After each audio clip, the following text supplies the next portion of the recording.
বিএলওরা অসম্ভব চাপে আছেন, বিএলওদের উপর একটা নির্যাতন চলছে কার্যত, এবং যে যে নতুন নিয়ম চাপিয়ে দিচ্ছেন নির্বাচন কমিশন সেটা অত্যন্ত আপত্তিকর। একবার বলছেন এই বুথে যদি বিএলও টু খুঁজে না পাওয়া যায় তাহলে বাইরের লোককে আনা যাবে, এটা বিজেপি লোক পায় না বলে বিজেপির স্বার্থে করছেন। আবার সর্বশেষ আজকেই আমাদের কাছে তথ্য এসেছে একটা মারাত্মক ইনস্ট্রাকশন যে দেখাতে হবে 100% ফর্ম দেওয়া হয়ে গিয়েছে। তাই 100% তো ফর্ম দেওয়া হয়নি, সব ফর্ম তো হয়নি, বা অনেককে যারা খুঁজে পাননি অনেক সেই ফর্মগুলো নিয়ে কি করতে চান ইলেকশন কমিশন? তারা বিএলওদের বলছেন আপনারা এমন ভাবে দেখাবেন যেন মনে হয় 100% ডিস্ট্রিবিউশন হয়ে গেছে ফর্ম। আমরা এইরকম নির্দেশ এসছে বলে আমাদের কাছে খবর।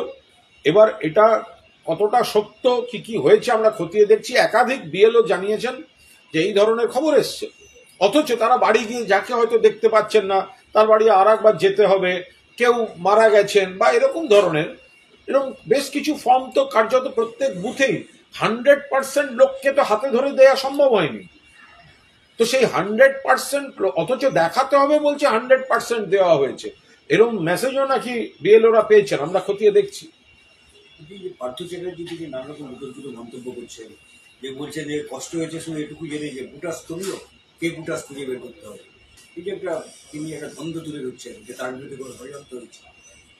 দেখুন, পার্থ চট্টোপাধ্যায়ের বিষয়ে কোনো মন্তব্য করব না, কারণ একটা নির্দিষ্ট ঘটনাক্রমের পর তার সম্পর্কে আমাদের দলের যা সিদ্ধান্ত সেটা আমাদের দলের সর্বভারতীয় সাধারণ সম্পাদক সাংবাদিক বৈঠক করে ঘোষণা করেছিলেন।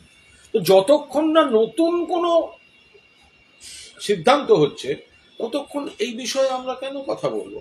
ফলে তার বিষয়ে তার কোনো মন্তব্য, তার কোনো কথার বিষয় এই মুহূর্তে কোনো প্রতিক্রিয়া বা জবাব দেব না। উনি তো দলে ফিরতে চাইছেন, এখনো পর্যন্ত কি সে বিষয়ে কোনো রকম কোনো আলোচনা? ওটা আমার এখতিয়ারের বাইরে।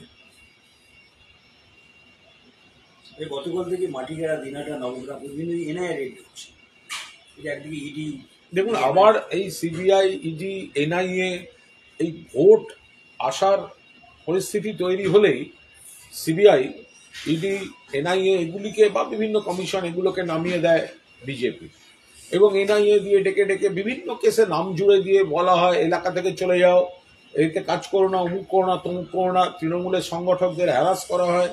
পূর্ব মেদিনীপুরে তো ভয়ঙ্করভাবে এসব হয়েছে সিবিআই এবং এনআইএ দিয়ে। তো ফলে সেই জায়গায় দাঁড়িয়ে বিজেপি আবার এই এজেন্সি পলিটিক্স শুরু করে দিয়েছে। বিরোধী দলের নেতা অভিযোগ করছে যে তাকে পাকিস্তান থেকে হুমকি ফোন করা হচ্ছে, আগে তো বাংলাদেশ থেকে হতোই, তিনি এই ব্যাপারে যেখানে জানানোর নাকি জানিয়েছে। দেখুন, উনি তো খুব বিরল শ্রেণীর নেতা, উনি ওকে বাংলাদেশ থেকে ফোন করা হয়, পাকিস্তান থেকে ফোন করা, আমার মনে হয় আর কিছুদিন একটা ভিন গ্রহ থেকে যদি কেউ আমাদের এলিয়ান কেউ যদি যোগাযোগ করতে চান পৃথিবীর সঙ্গে, তাহলে বিরোধী দলনেতার সঙ্গেই যোগাযোগটা করে নেন। উনি মহাকাশ থেকেও ফোন পাবেন, মঙ্গল গ্রহ থেকে ফোন এলো, বা আরো কোনো দূর থেকে যে কোনো এলিয়ান যারা পৃথিবীর সঙ্গে যোগাযোগ করতে চাইছে তারা বিরোধী দলনেতার সঙ্গে যোগাযোগ করলেন। এই ধরনের সব ব্যাপার আর কি, আন্তর্জাতিক কেন, একদম ব্রহ্মাণ্ডের বড় ব্যাপার। বর্তমানে যে স্বর্ণ ব্যবসায়ী বিডিওর ঘনিষ্ঠ তৃণমূলের এক ব্লক সভাপতি, পুলিশ তো ভালো কাজ করছে। একটা খুনের ঘটনা তদন্তে নেমে পুলিশ অত্যন্ত ভালোভাবে সেই তদন্তের কাজ করছে। পুলিশের উপর পুরো আস্থা রাখুন, দেখুন তদন্ত তো এগোচ্ছে, দেখাই যাচ্ছে ভালো কাজ করছে পুলিশ। বিরোধীরা বলছে কোনো বিডিওর বিরুদ্ধে কোনো ব্যবস্থা নেওয়া হচ্ছে না। আরে এত তাড়াহুড়ো কি?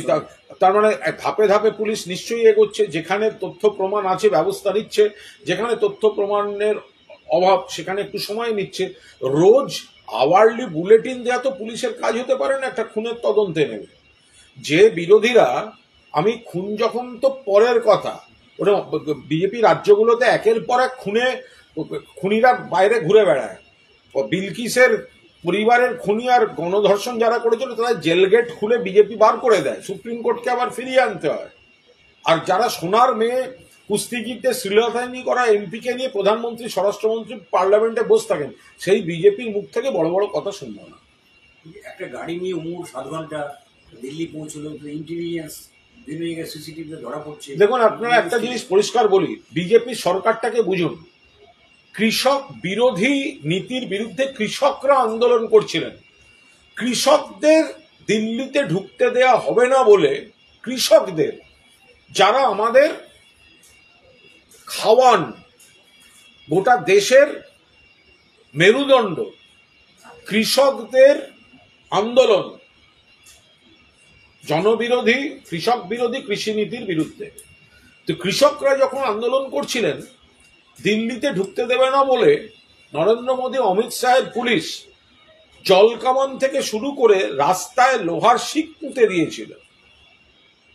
নরেন্দ্র মোদীর জমানায় যিনি লালকেল্লা থেকে নরেন্দ্র মোদী বক্তৃতা দেন, সেখানে কৃষকের ঢোকার অধিকার নেই, আন্দোলনরত কৃষক পৌঁছতে পারেন না, দাবি জানাতে কৃষক পৌঁছতে পারে না।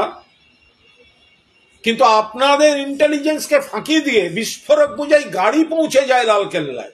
এইটাই হচ্ছে ভারতবর্ষের আজকের অবস্থা, যেখানে নিজেদের দাবি নিয়ে কৃষক লালকেল্লায় যেতে পারেন না, কিন্তু জঙ্গি বিস্ফোরক নিয়ে লালকেল্লায় পৌঁছে যেতে পারেন। এটাই হচ্ছে নরেন্দ্র মোদী আর অমিত শাহ ভারতবর্ষের আইন শৃঙ্খলার অবস্থা। দেশের মধ্যে প্রথম কোন বিধায়কের পদ এই দলবদলির ক্ষেত্রে খারিজ হল। দেখুন, মুকুল রায় নিয়ে হাইকোর্ট যা নির্দেশ দিয়েছেন সে প্রসঙ্গে কোনো মন্তব্য করব না। তার কারণ এই বিষয়টির উপর বিধানসভার মাননীয় অধ্যক্ষ বিমান বন্দ্যোপাধ্যায় তাঁর বক্তব্য তিনি জানিয়েছেন।